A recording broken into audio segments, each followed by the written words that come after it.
Hello, ഇന്ന് നമ്മളൊരു നാടൻ ഈവനിങ്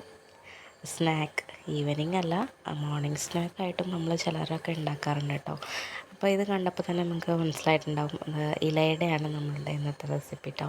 അപ്പോൾ ഇതിന് വേണ്ടിയിട്ട് നമ്മൾ അരിപ്പൊടിയാണ് എടുത്തിട്ടുള്ളത്. അരിപ്പൊടി നമ്മൾ വാട്ടി കുഴച്ച് നമ്മളത് പ്രസ്സിൽ വെച്ച് അമർത്തി ഒരു വട്ടത്തിലാക്കി എടുത്തിട്ടുണ്ട്. എന്നിട്ട് അത് നമ്മൾ ഇലയിൽ വയ്ക്കുകയാണ് ചെയ്യുന്നത്. അത് നമുക്ക് വാഴയുടെ ഇല എടുക്കാം, അല്ലെങ്കിൽ വേറെ ചില ഇലകളൊക്കെ ഉണ്ട്, അതും എടുക്കുന്നവരുണ്ട്.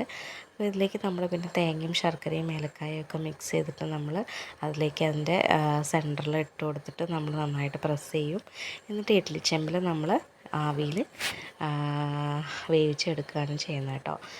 ഒരുവിധം എല്ലാവർക്കും അറിയായിരിക്കും, എന്നാൽ അറിയാത്തവർക്ക് വേണ്ടിയിട്ടാണ് ഈ റെസിപ്പി പറഞ്ഞിട്ടുള്ളത്. അപ്പം നല്ല ടേസ്റ്റി ഒരു സ്നാക്കാണ് ഇലയട. എല്ലാവരും ട്രൈ ചെയ്ത് നോക്കണം കേട്ടോ. Thank you for watching.